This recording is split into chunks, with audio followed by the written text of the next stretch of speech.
I'm very excited today for our timely topics, the next segment, to hear from two gentlemen who I've had the pleasure of getting to know over the last, 2 years, 3 years. I'm not 2 or 3 years. I came to the league because of my interest in redistricting and got connected up with Kyle and Byron and the NC Counts Coalition as part of what we call the Redistricting Roundtable. And it's been a real pleasure to get to know them and work with them, as well as members of lots of other groups.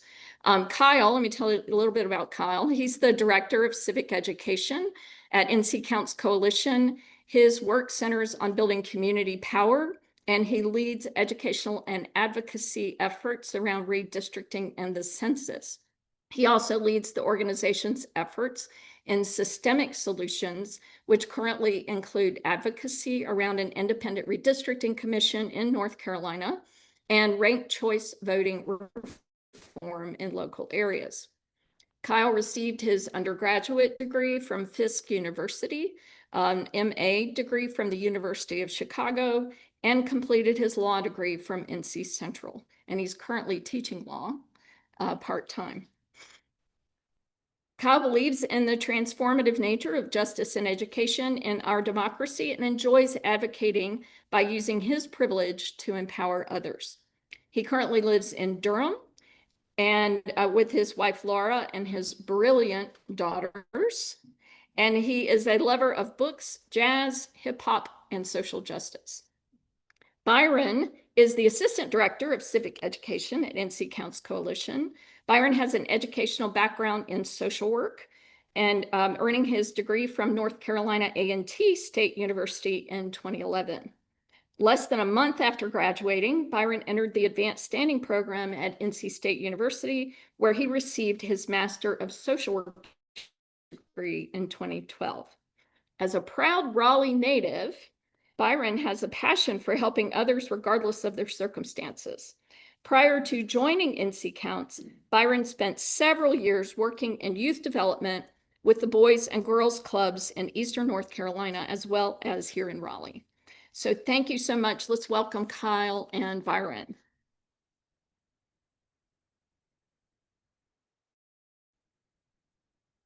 Thank you. Good afternoon, everybody. Thank you for the introduction, Gaye. As you mentioned, I'm Byron Laws, Assistant Director of Civic Engagement, and we're going to get right into it. Well, there's our face.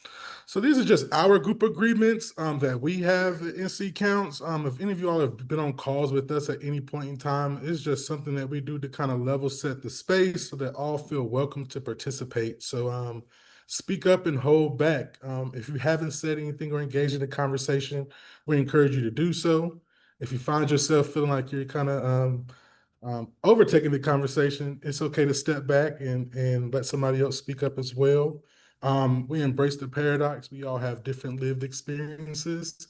So we all come with different perspectives when we talk about different issues and things.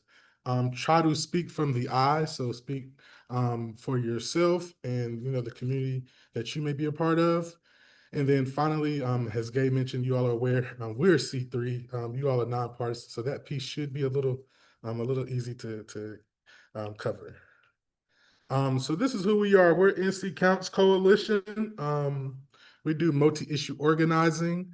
So we're committed to building a healthy, just, and equitable North Carolina through cross-sector partnerships that advance systemic solutions for communities facing systemic barriers, including BIPOC communities, LGBTQ+, low-wealth immigrant, and other communities. So we're rooted in the census. We were established in 2017 or 2018 officially, with just our executive, Stacey Carless. What had took place during that time was General Assembly had removed funds for census engagement throughout the state. So at that point, NC Counts was created to kind of help pick up that lift. During the 2020 census, we were a staff of 5 doing the work to try to make sure people understood the importance of the census and what it means for them to complete it and be counted. So from there, of course, census is our root, our core, our foundation. But during the 2020 census, the pandemic happened. So we found ourselves in a really different climate, different situation when it came to engaging community, being community with people was birthed so that we can make sure that community members have the information they need to stay healthy during that time while also still completing their census. So with that, the Connect Me NC and digital equity is something that we saw we needed some attention around. We noticed that throughout the state of North Carolina, there are some counties that are dead zones. There isn't any broadband internet there. So the 2020 census was the first time the census was digital. You was able to do it on your laptop, smartphone by scanning a QR code. Well, if you don't have any broadband internet in your county, you can't take advantage of that. So at that point, we decided to step up and try to connect the dots and see what we could do there. And then moving a little bit forward, we follow census from enumeration to redistricting to actual voting, with us holding a lot of the space for the census education piece as well as redistricting. So when we get into the civic engagement and representation part, that's where you see the redistricting roundtable, which is a space that we've created to make sure people understand the importance of redistricting and what happens with the data after the census is completed. Redistricting reform, for you all who are been in the state long enough, you kind of know we have one of those unfortunate titles of being one of the most gerrymandered states in our country.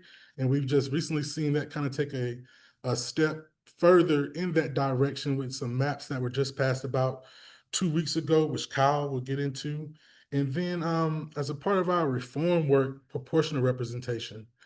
So we actually received an email this morning. I can't remember the exact location, but another state to the north of us got a win. I think it might have been, it was in Maryland, Virginia.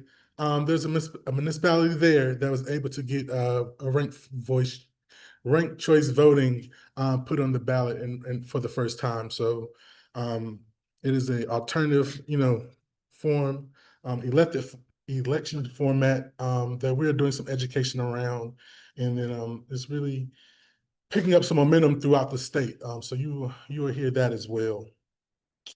So just a quick icebreaker, if you all don't mind participating. How do you define your community? Whether that's a geographical location, actually the people that you spend time with, family, maybe this room itself, but just how do you all define your community? Yes. I try to be with like-minded people. Like-minded people. People who are understanding and agree with things that I believe in. Thank you. Anybody else feel free? Yes, ma'am.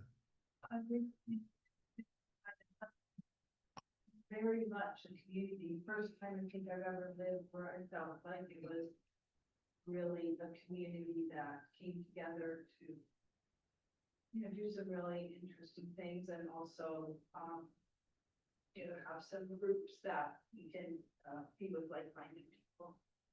So it has become kind of new to me. One more, two more. Yes. One way I define community is geographic, my neighborhood, my town, including people who are not like me, who, may not be the same culture, speak the same language, or have the same political opinions. And that's a community where there's some tension, but I feel like everybody matters.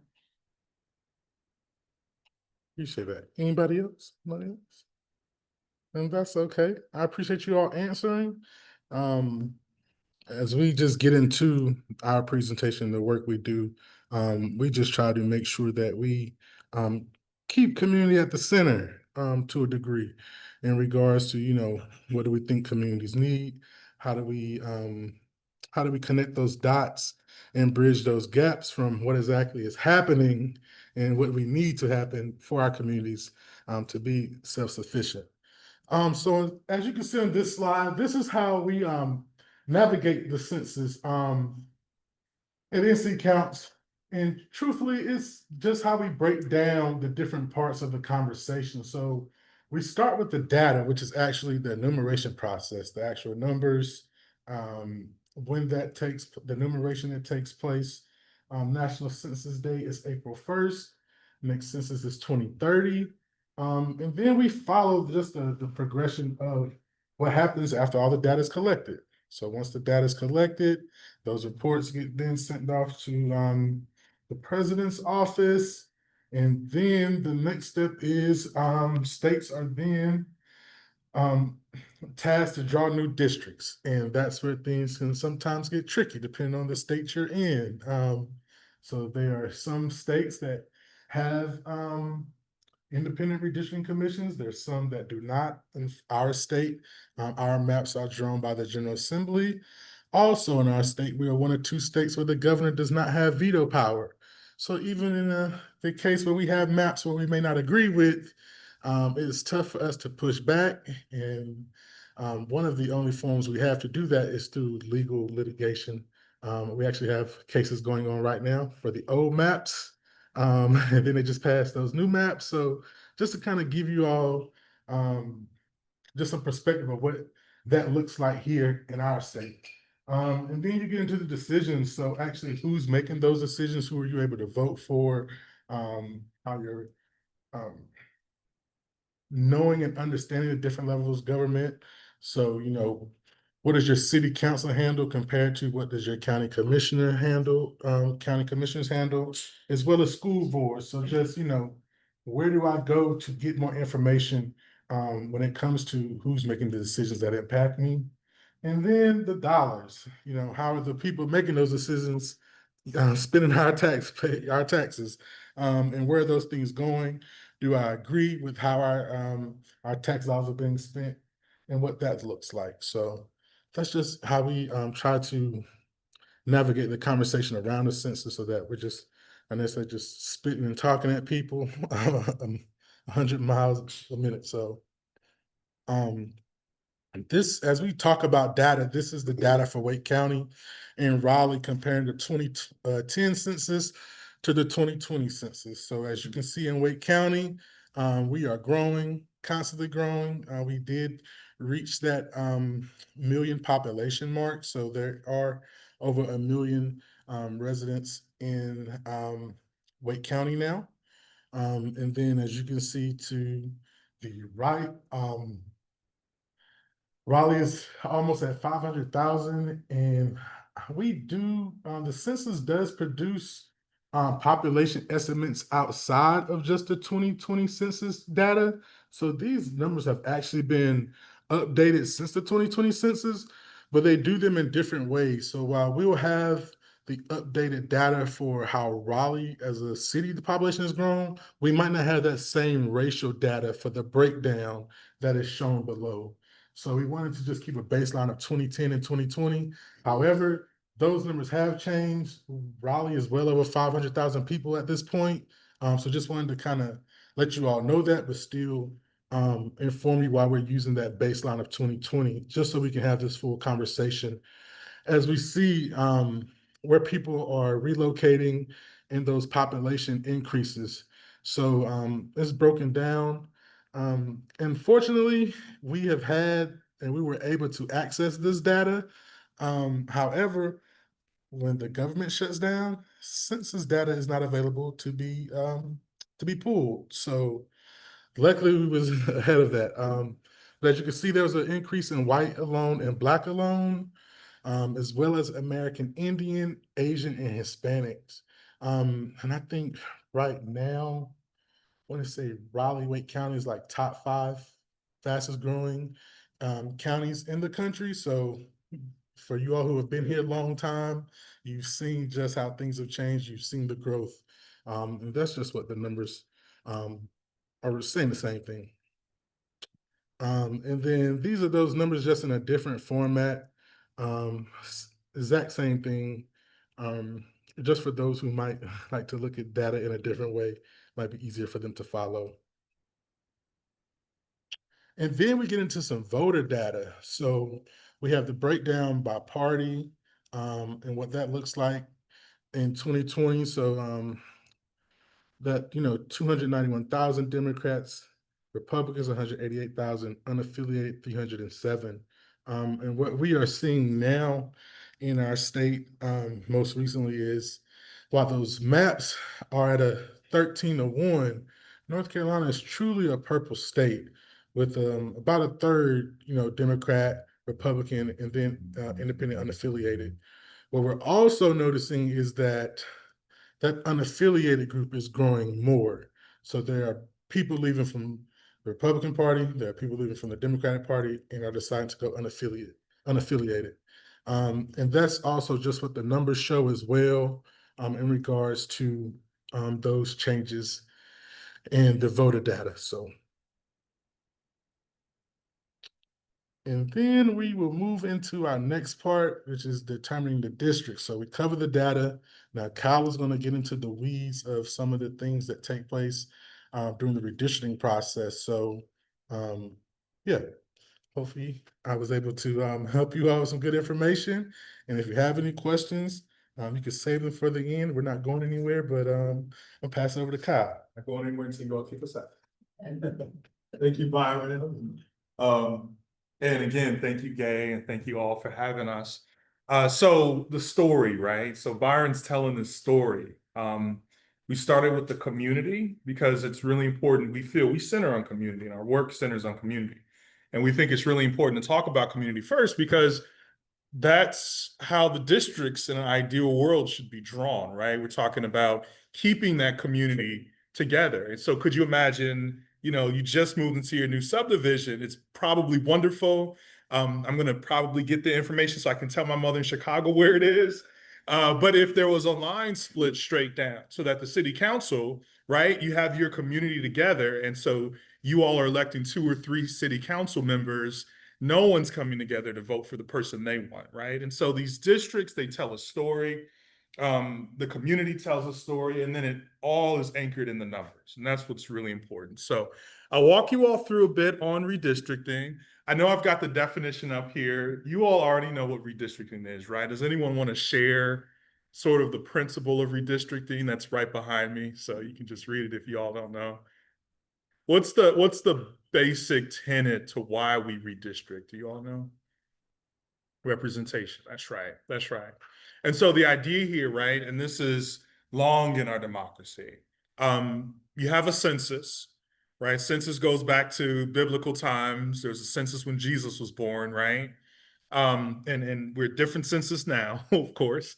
The basic tenet in our democracy is that it needs to be one person, one vote.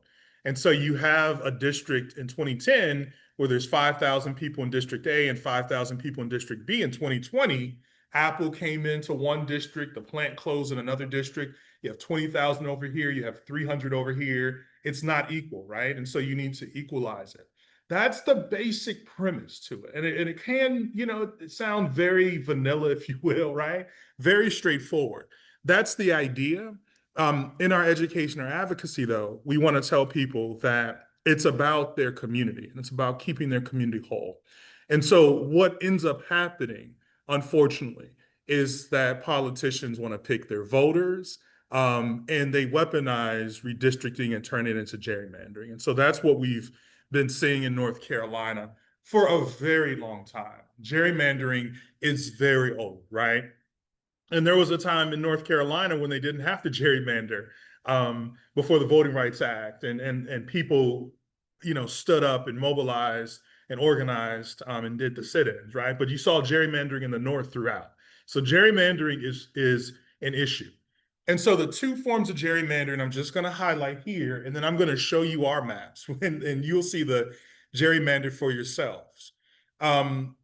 We have packing and cracking are 2 keen examples of gerrymandering, right? And so here, this example is the cracking example. It's the example of what we saw, what occurred at North Carolina A&T's campus, right? It's when you have a community, right? Those students, they want to vote together. They're in the same fraternity or sorority. They just might be in a different dorm. They split the campus in half. And so They don't know where their precinct is to vote. They don't know any of those details. They're trying to figure it out. It's confusing, but also sort of the insidious thing is their voting power is being diluted, right? I mean, that's why you're cracking that community. You also have packing. And so packing is this example up here. I brought my, Gaye told you all that I'm teaching now, so I got this nice little thing. Hopefully it works. So you have this packing here, right? And so this is an infamous map. Looks sort of like a lizard or a salamander or whatnot. They call it different names, but it's surgical precision. This is following the interstate. Y'all know that interstate, right? And what they did is they were trying to pack Black voters, right? And they said, we're trying to pack Black voters. And so what you would think potentially, this might be a good thing for Black voters because they can absolutely make sure they're voting for a candidate who's Black.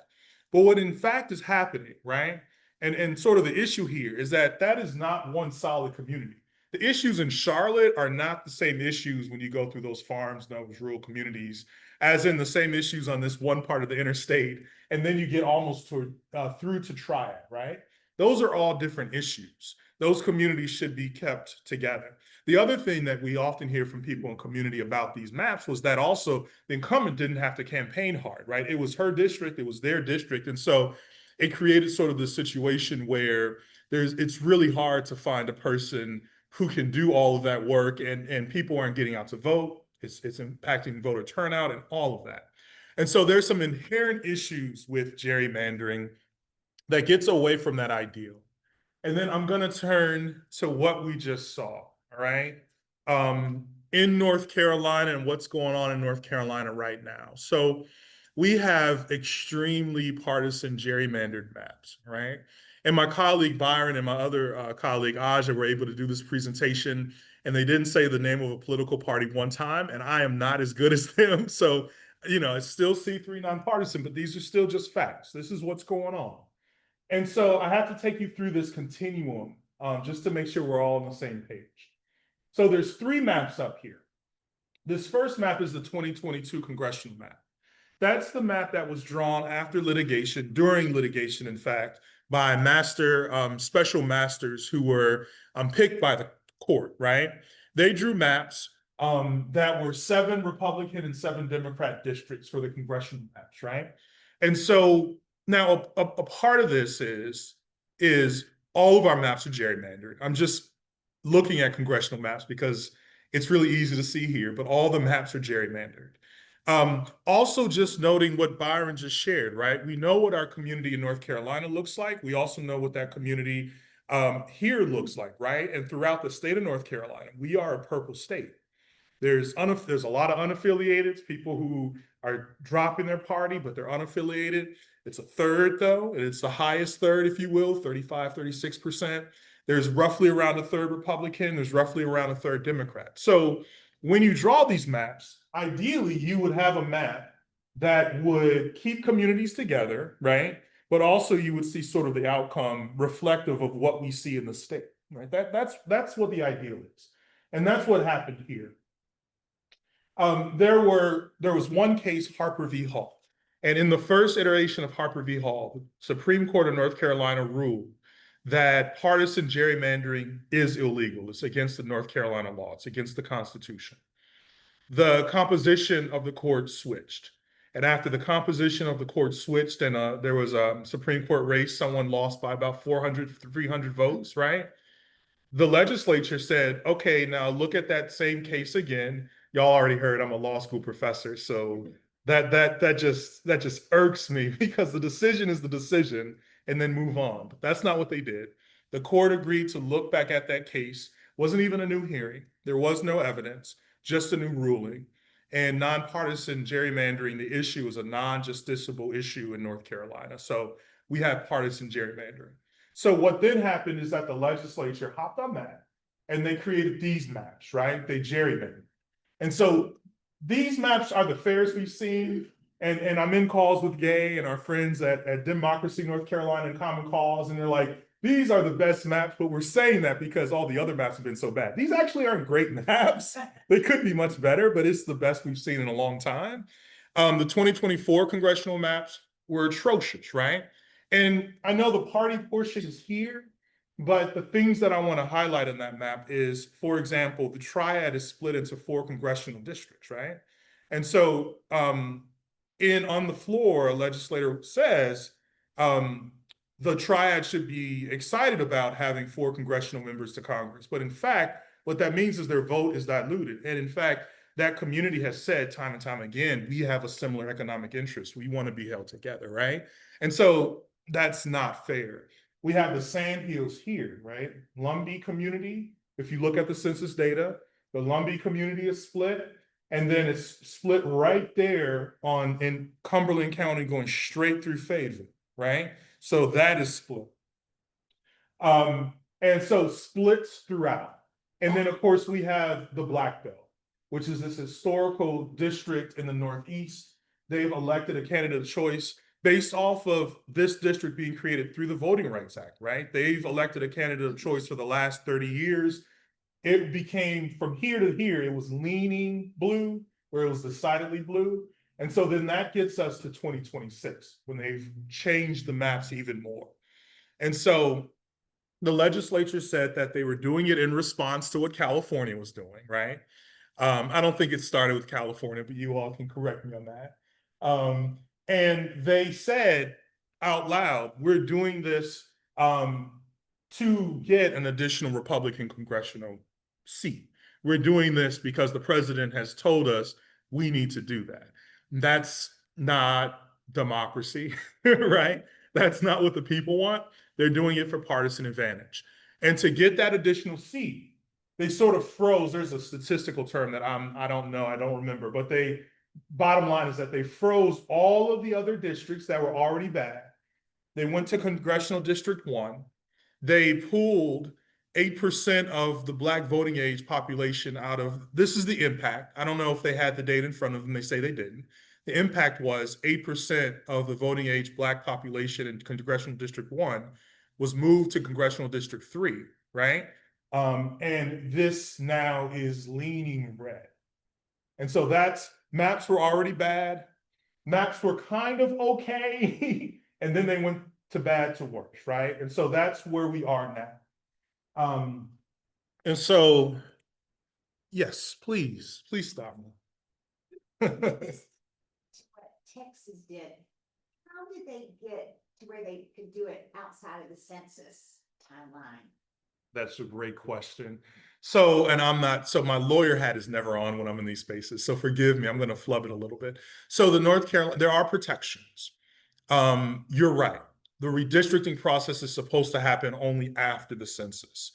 But what it states, according to SCSJ and the really smart people who litigate this stuff, it prevents them from redrawing the maps unless there's litigation or something for the legislature, for the General Assembly.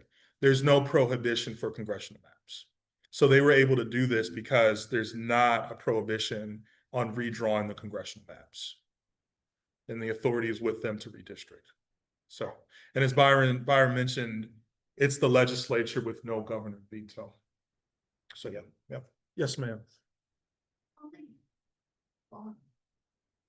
That the last time that federal Supreme Court kind of did nothing, their excuse was that we, as long as you're gerrymandering strictly for political reasons, not to get around the Voting Rights Act or racial equality, that was okay. That's right. And can I just add a caveat to that? So in the courts I was talking about, of course, is the North Carolina. So yes, the Supreme Court of the US said that, which gave an opening to litigation to say, okay, the US Constitution is silent, but we've got a right in North Carolina. And so they said, yes, we do. And then they said, no, we don't. So yes. Was that seems to me this most recent gerrymandering does really have to go in place. And so it does, yes. But the pretext, right? And what was said on the floor is that we're doing, and they said it many, many times. The gentleman who drew the maps, and I'm from Chicago, so I'm envisioning a dark room with cigars and all that stuff. But the gentleman who drew the maps said that we're only looking at partisan political gain. So they looked at races, they looked at the governor, lieutenant governor race, all of that. They said, we did not look at racial data. So it just happened. So I think there's two things there, though. I think there's impact on that. And I also think there's, when I read some of the, before bed, I like to read these cases and stuff. I'm a nerd like that. But there's this piece, though, that in the litigation that's going on right now, the legislature has an obligation to do a Voting Rights Act, polarized voting analysis, and they've never done it. They don't do it. They don't do it because they don't want to do it. They don't want the information. And so they're able to do it and say, oh, we don't know what we don't know because we haven't done the analysis. But in the complaint, they've done the analysis and the legislature has said, yes, that is the analysis. So it's this, yeah. I was gonna suggest a question. Okay. Absolutely. Thank you, Gaye. I'm sorry. Thank you. So just a few more pieces. I've got to get to the reform here, all right? Because there is hope. There is hope. It's not just doom and gloom and Empire Strikes Back. There's hope. So this is a tool. I know you all will get these slides, and I won't have time to go through it today, but we have a redistricting and use slide. So you're able to look at the maps for yourself. You can put your own address on here if you want, or, a school or whatever. You can put your address there. And you can look at the current maps for Congress, for the House, and for the state Senate. And so you can see these maps for yourself. And so I'd encourage you all to do that. You can overlay race information and all that. And if we have time, I might show you that. So what this was lacking, okay, I've got a couple slides here. I'm going to start picking up pace. A fair process. This is sort of what we believe in, right? A fair process should include these things because we're in a democracy and it should be all of us having a voice in this, right? So part of this process was that they introduced these maps on a Thursday. They went to committee vote and they were passed within a week. The only time they had an opportunity for people to actually show up to the legislature to provide comment this time was during the committee meeting. So those were two. And then they opened up the portal, which over 12,000 North Carolinians provided a comment, and I hear only 3 people were in favor for the maps out of that 12,000, right? But we believe a fair process should include access, it should include education, and it should include opportunities for meaningful public input, right? For people to really talk about what these maps do to their communities, what they are, what they're for, what they're against, and really just frame it in their own opinion, one way or the other. It's about the community here. We've seen that throughout. We've seen that, for example, in the past in Rocky Mount. I'm told there was a gentleman who didn't like the maps, so he proposed some local maps, and that's what they went with. And so we've seen that, and we believe that that's what we should do. And so over the last few years now, and Gaye's been a part of these meetings, a group of us have been coming together to discuss what does a solution look like. We started by talking to people from across the country. We were able to talk to some of the folks who are in the commission, some of the commissioners in California. We talked to colleagues in Virginia. There's a nonprofit up there, and the Edie is now a state legislator up in Virginia, but they passed some reform, as well as in Ohio. And what we see when we look at the landscape, the way we do it is not the only way, as you all can imagine, right? We are one of the only states that, and you see this is a little dated, it still has Biden voters and all of that, but we're one of the only few states that has full legislative control over this. Even some states have full legislative control, but there's still a veto, or there's still a committee that does it, and then the legislature has to adopt it, right? So we're one of the few states like this. We also know that in North Carolina, across all voters, right, regardless of party affiliation, it's roughly right now about 85% of the people in North Carolina oppose gerrymandering from the polling we've seen. And so from those conversations, we are coming up with an ideal of what an independent redistricting commission could look like. And this is a QR code at the bottom. I'm going to try to move that so you all can see it better. If you all want to scan that, this is the actual memo that we came together and drafted and wrote. And so you get to see that for yourselves and read it for yourselves. I'm going to get into some more details, but the basics are 15 commissioners, split political affiliation, right? And so these are individuals, not politicians doing this, taking the fox out of the hen house. Restriction against elected officials and candidates serving, people-led, applications reviewed by state government offices, and there's a requirement of actually having a process. So creating a process. This is very similar to the California process. And as we were drafting it, when we talked to our friends in Virginia, they said we had our ideal and then we narrowed it amongst ourselves because we knew that it wouldn't go through. And they said, don't do that because you're negotiating against yourself. And then what you end up with is still a mess. So just put everything that you want in that bad boy. And so that's what we've done. Next slide. So the comparison there, there we go. The difference is, as you all see, the chair really, and when you talk about this, and my colleague at Common Cause, he does this really well. When we talk about redistricting, we talk about the legislature doing it, right? But in fact, what that means, as we saw in this last piece, it's not really just the legislature. It's the leadership of the party in control. So you're talking about one or two people who are really drawing the maps for the entire state. That's what it really is, right? That's where the power is consolidated. And so the maps currently are drawn however the chair wants, however that leader, those set of leaders who are sharing power between the House and the Senate, however they want. And then, of course, the politicians, the full body, approves those maps. And then our suggestion is the 15-person Independent Citizens Commission. The commission has strict criteria to follow, and then they're the ones to decide on those final maps. And so you'll get these slides later. There's been some bills recently in 2025 that have been introduced. One of these bills, the Fair District Stronger Democracy Act, is a reflection of the memo from the QR code that you all will see. And so that's the Senate bill that was sponsored. And get into the details. Citizens, not politicians. There's no lobbyists, no legislative liaisons. The NC General Assembly staff and council, they can't serve, and political party officials or consultants can't serve. And then we have a split, 5 Republicans, 5 Democrats, and then 5 voters who are either not affiliated with either party or they just don't belong to one of the 2 major parties.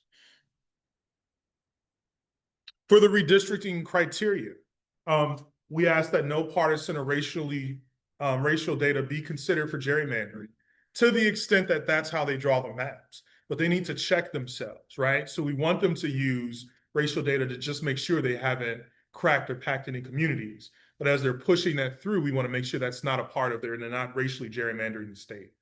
That they're in compliance with the Voting Rights Act, which should not be a thing that we have to ask for, but that is a thing we have to ask for. They respect communities of interest, equal population, and then the contiguous districts, meaning all the districts touch, right? We can't have a gap down a street in Raleigh, right? We have to make sure that all of the districts touch.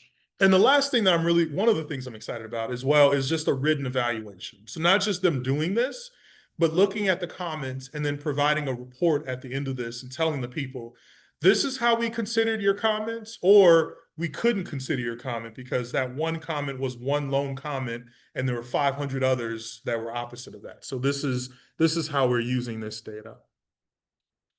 We want public participation and transparency. So our memo calls for at least 20 public hearings. We got 13 when we're lucky. Before this last redraw, there were 3 at the legislature. So we would want 20 public hearings and across the state, not just in Raleigh. We want to make sure we're mindful of the accessibility. So that's language, that's folks who work during the day and they can't come. So considering all of those components. Make sure public comment is available in person, online, via mail and email, and on the portal. Public access to mapping software and census data, and then a dedicated redistricting website so people can truly get educated on this, because this is a third rail of democracy. People just don't know. And just a few more slides, and we'll get to your questions. Some of the challenges for passing are, so that means that the legislators in power have to be willing to give up their power. And we recognize that. It's sort of the vision that gerrymandering becomes so toxic that they don't want to touch it. We do that through elections, and we do that through educating people and getting a groundswell of folks on the ground. And so they have to be okay with that. There's a push on the lobbying side, which we don't do at NC Counts, right? But there's other organizations that will do it. On our side, though, is really building that base of support on the ground among community members to say, don't gerrymander to their legislators. And so what you all can do, engage with the league. And there is a league. This is not the official name of the redistricting committee for you all, but there's the league. It is, okay. Thank you, Gaye. Thank you. The Redistricting League Action Team. Of course, vote, and you all know this all too well, right? Vote, vote, vote, vote down ballot, vote in every election that you can. Spread the word, speak up at public hearings as you all do. And then the census component of this, we need to know where people are counted. We need to know where people are. And so make sure we continue to encourage people to fill out that census in 2030 to do that so that we know what our country looks like. We know what our state looks like.